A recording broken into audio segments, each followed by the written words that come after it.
was a nice day. There was no wind because it had been storming for blizzard, snow blizzard for 4 days. And I woke up this Sunday morning and it was, wind had stopped. Quiet, calm day after a massive storm. Felt like a really nice day for skiing. And we were at the moment very at the base of the bowl, and we stopped there. And I looked at him, and I think either one of us, I don't know which one, steps or moves, and then we have this sound of death.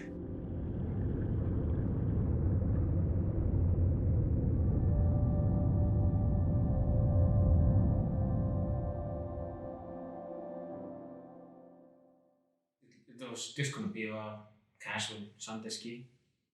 One slope, very fast. Just a short travel, and it's always a nice feeling to go just on a slope, just above town, get the view of the town. And we didn't actually have any. I didn't really have any feeling about like any danger or anything. I remember. It just felt like a normal ski day.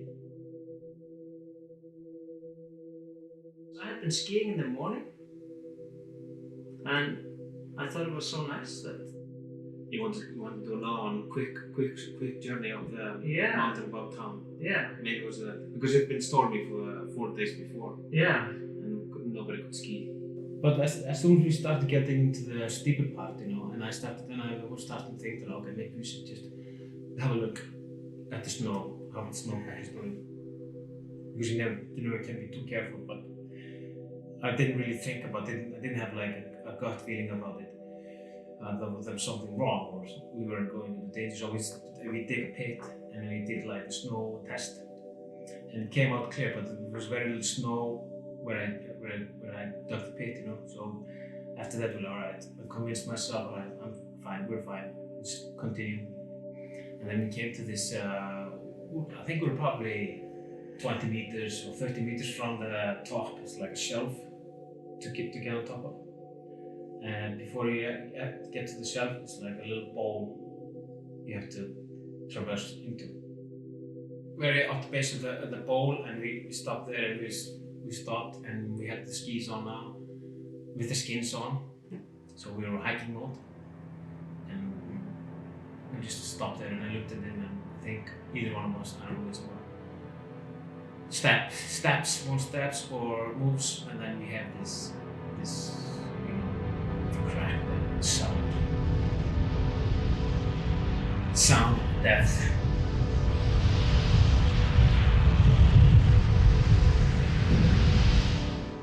So we heard the sound, I looked at him, and he looked at me, and I see in his face, and he sees in my face, and we know exactly what's happening. And we have, less than a second to decide what they were going to decide. And I started running like forward because I couldn't turn around and I didn't know what's going to happen. He started running opposite me.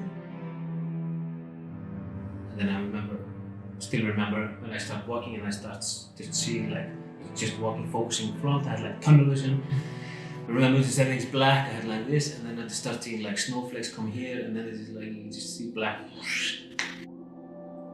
Just close my eyes.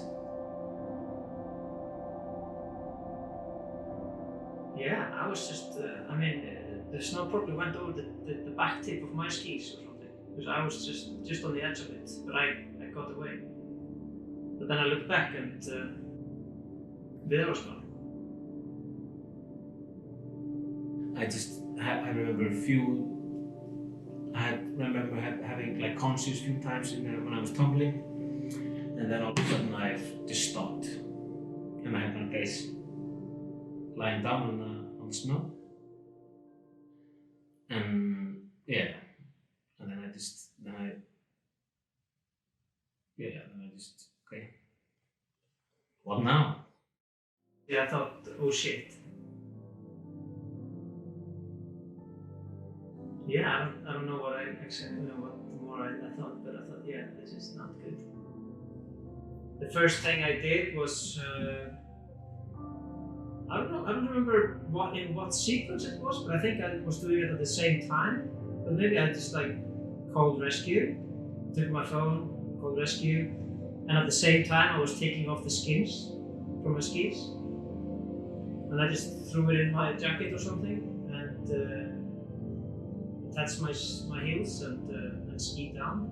And while I was skiing down, I was talking on the phone, guiding the rescue where we were. When I like come around, I had my face on the ground, really cold on my face, and I raised myself up and turned myself around, stayed down. Okay, I was basically thinking about just sliding down the rest of the slope, just kind of hiking into next town, next building like that, to get your help with that, call the police, they call the ambulance. But soon that I was thinking about these things, you know, Haukur comes sliding in on his skis on the phone with the emergency responders.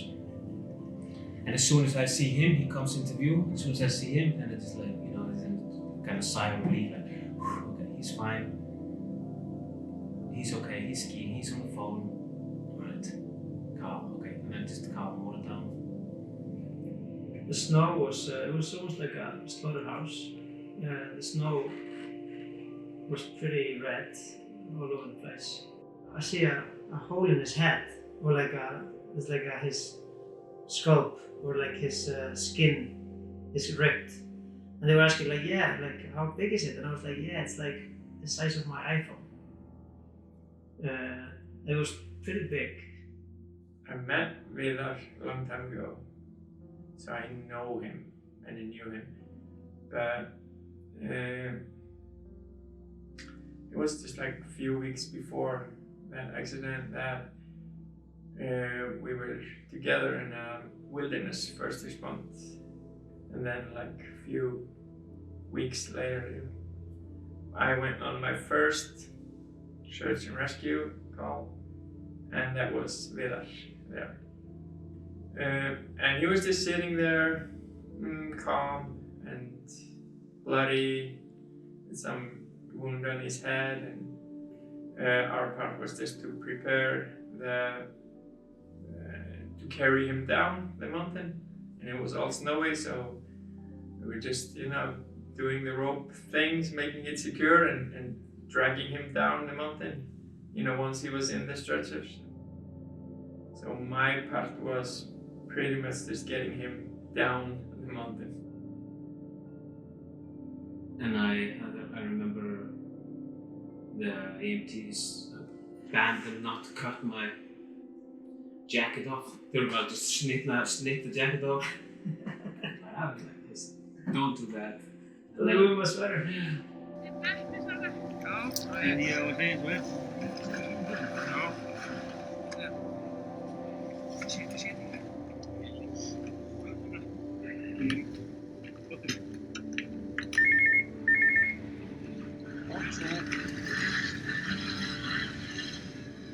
Hallå?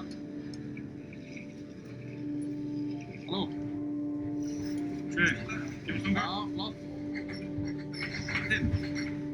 Ja, ge mig upp i skurna.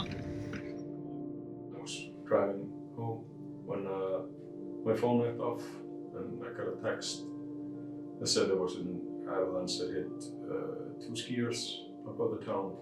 And Haukur was actually my neighbor at the time, we lived in the same building. And I saw that he was okay, and so we turned our attention to Vidar, who was sitting in the snow. He had some blood coming from his forehead. We started with a fast examination, a trauma examination. So we tried to keep him as warm as we could, which was quite difficult because he had a lot of clothes on. He didn't complain a lot about being cold. Then we just got him ready for transport down the mountain. We had him on a sled and we lowered him down by hand. So they bring him down to the hospital to do like a basic first aid on me in the hospital, just banding everything up. look what's happening, and then just alright, emergency flight, and they come, throw me to the hospital, they throw me to the airport, fly me to Reykjavik, fly me to the hospital, and straight into cancer surgery. It was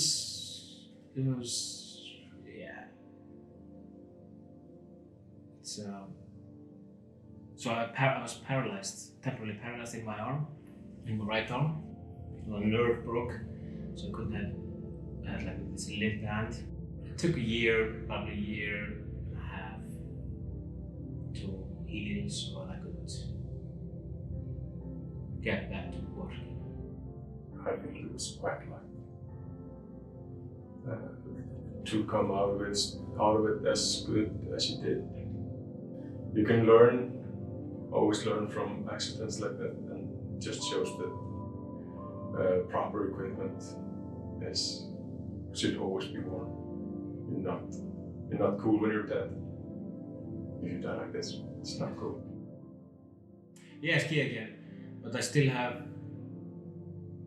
I got like at the hospital they got to have a conversation with this psychologist.